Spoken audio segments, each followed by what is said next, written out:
I started my career in education as a skeptic. My senior year of college, I showed up to a job fair, sure that I would go into consulting, pay back my student loans, and go to law school. I only stopped at the Teach for America table to heckle the recruiters. But I left convinced, and I joined the Corps. And when I arrived as a first-year teacher in Eastside San Jose, it felt like coming home. Home. When I was a little over a year old, my parents moved my family to Rialto, a low-income part of Southern California's Inland Empire, so that my mom could afford to be home with us and support us through school. In Rialto, the public schools, they're better known for athletics than for academics.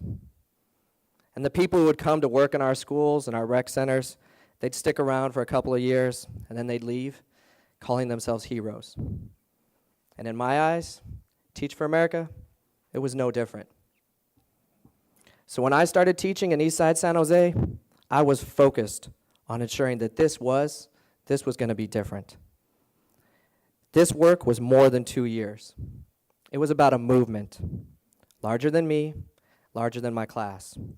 And it would require all of us to work together. One community, one mission. It would require my scholars, myself, and their parents to make the year great and transform their futures.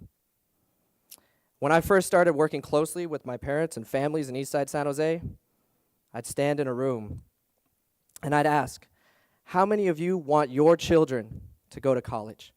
And every hand would go up. And then I'd ask them, how are they going to get there? And the families, they didn't know. They had the passion, they just didn't have the tools. Although my parents were incredibly active in my education, I can honestly say now, they didn't have all the tools either. I can trace my own success back to one teacher who fought to get me into the gifted and talented program. I always worked hard in school, but making it to a good college, it felt like somehow I'd found a lucky golden ticket. I don't believe in a system that comes down to luck or the will of one teacher, and you shouldn't either. Within San Jose right now, less than 10% of low-income students of color graduate from a 4-year university or receive that golden ticket. That's why I co-founded Rocketship Education a few years ago. Our mission, and it's bold, is to eliminate the achievement gap in our lifetime. 85% of Rocketship families live on $15,000 a year or less. Some convert their hallways, their dining rooms into living quarters, and share a house with up to 7 other families. Some students arrive at school without having eaten dinner the night before. Others sit in class with abscessed teeth, having never seen a dentist in their lives. On average, our Rocketeers come to us at least 1 year behind academically, if not 2 or 3. We know our students carry heavy loads, so our model is designed to meet the needs of each one of them as an individual. We blend great teaching with the amazing technology that this region is known for, using adaptive online software and tutors to individualize their learning. But this model, it simply doesn't work without our parents.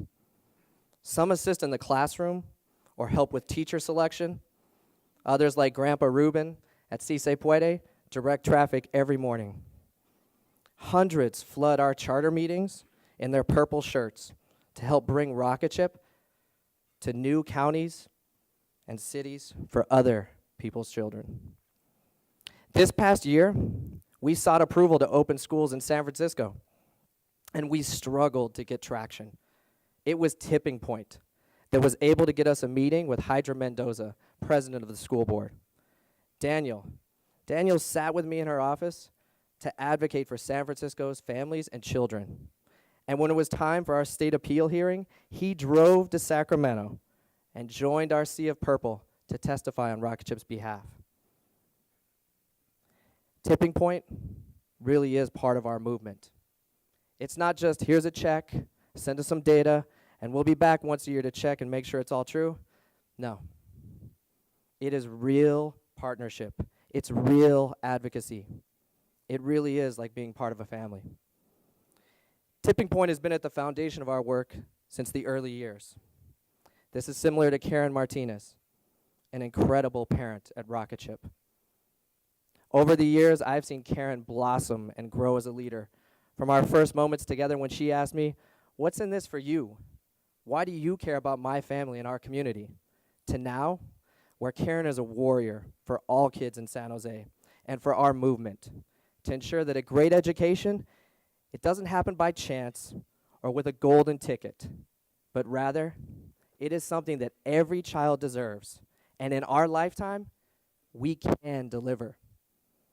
I am honored and privileged to work and advocate beside such an incredible leader, and it is my pleasure to introduce you to her today.